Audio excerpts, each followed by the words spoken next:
আসসালামু আলাইকুম। আজকের পর্বে আমি তৈরি করেছি বেগুনি।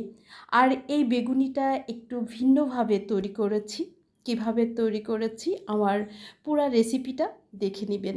আর আমি কিন্তু রেসিপির সাথে সাথে ভয়েস দিয়েছি, অর্থাৎ সরাসরি আপনাদের জন্য বেগুনিটা তৈরি করেছি। তো বন্ধুরা, চলুন দেখে নেওয়া যাক আমি আজকে কিভাবে এই মজাদার বেগুনি তৈরি করেছি। আমি আজকে বেগুনি তৈরি করব। আর বেগুনি তৈরি করার জন্য যে উপকরণগুলো নিয়েছি আপনাদেরকে দেখিয়ে দিব। আমি প্রথমে দিয়ে দিচ্ছি, এটা হচ্ছে বেসন। বেসনটা আমি 1 কাপ নিয়েছি, এই যে দেখিয়ে দিচ্ছি। আমি সব মেপে নিয়েছি। এটা ময়দা, আমি এটা ময়দা নিয়েছি 1 কাপ, এই যে এতটুকু নিয়েছি। আর এখানে আছে চাউলের আটা, এই যে এতটুকু নিয়েছি, আধা কাপ, এটা দিয়ে দিলাম। এবার দিচ্ছি কর্নফ্লাওয়ার,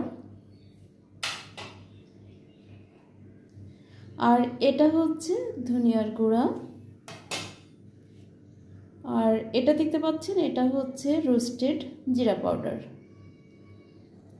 এবার দিচ্ছি এটা গরম মশলা পাউডার।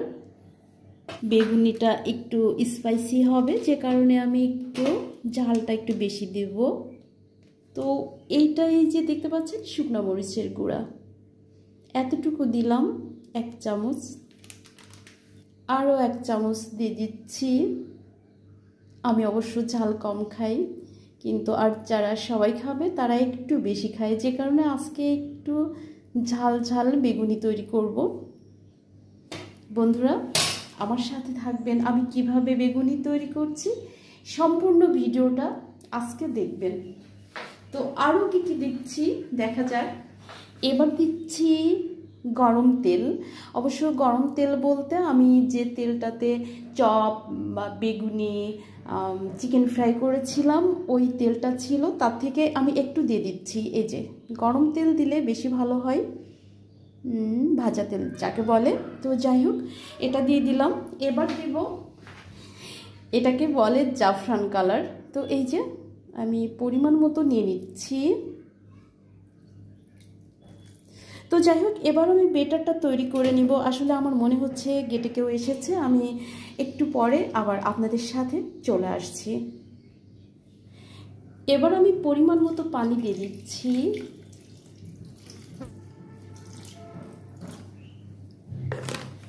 আসলে আমি রান্না করার পরে ভয়েস দিতে পারতাম, কি হয় মাঝে মাঝে যে সময়টা আমাদের সময়টা এত কম, যে কারণে আমাকে এভাবে রান্নার সময় ভয়েস দিতে হচ্ছে। জানি না আপনারা বিরক্ত বোধ করছেন কি না।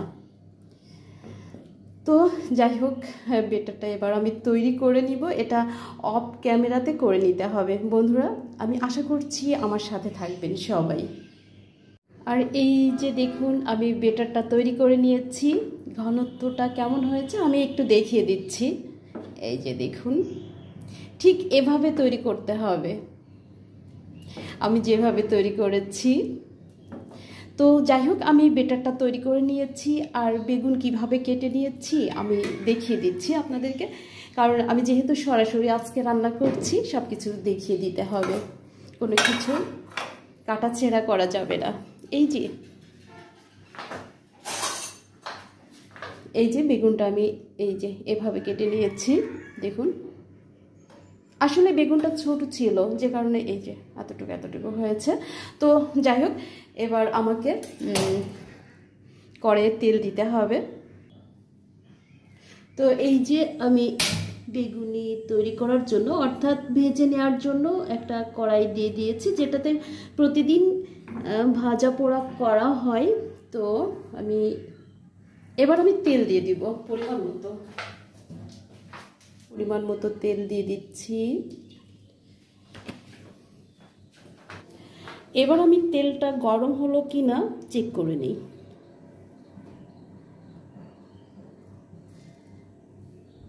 না, মনে হচ্ছে এখনো গরম হয়নি, আর একটু গরম করতে হবে। যাই হোক বন্ধুরা, বিরক্ত মনে না করে সাথেই থাকবেন। একটা দিয়ে দিলাম।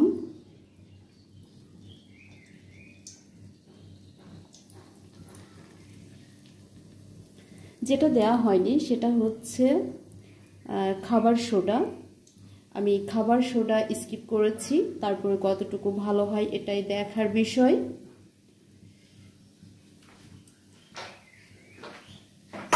আসলে বাজারের বেগুনিগুলো দেখতে অনেক সুন্দর, কিন্তু আমার মনে হয় ওগুলো স্বাস্থ্যসম্মত না, যে কারণে বাচ্চাদের না খাওয়ানো ভালো।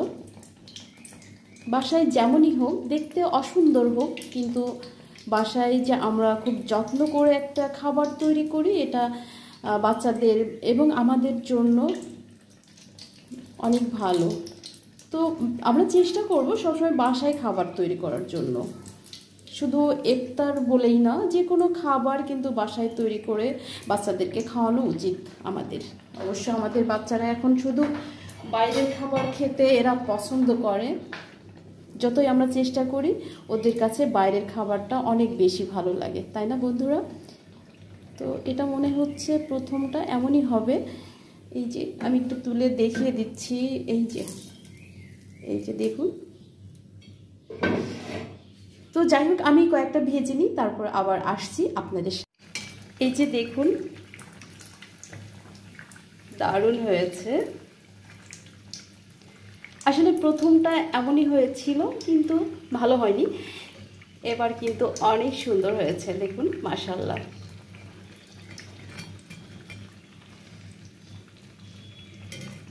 বন্ধুরা, যদি আমার আজকের এই বেগুনের রেসিপি আপনাদের পছন্দ হয়ে থাকে, অবশ্যই আমার পুরো ভিডিওটা দেখবেন, আর দেখার সময় লাইক দিবেন। আমার মনে হয় আমার বন্ধুরা লাইক দিতে ভুলে যান। আমার কোনো ভিডিওতে লাইক থাকে না, কেন থাকে না আমি জানি না। আপনারা লক্ষ্য করলে বুঝবেন যে আমার যে কোনো ভিডিওতে এত লাইক কম, ভিউ। তো যাই হোক, অবশ্যই লাইক দিবেন এবং সুন্দর একটা কমেন্ট করবেন। তো আজকের বেগুনি তৈরি কেমন লাগছে অবশ্যই জানাবেন। সবাই ভালো থাকবেন এবং সুস্থ থাকবেন। আজকের মতো বিদায় নিচ্ছি, খোদা হাফেজ।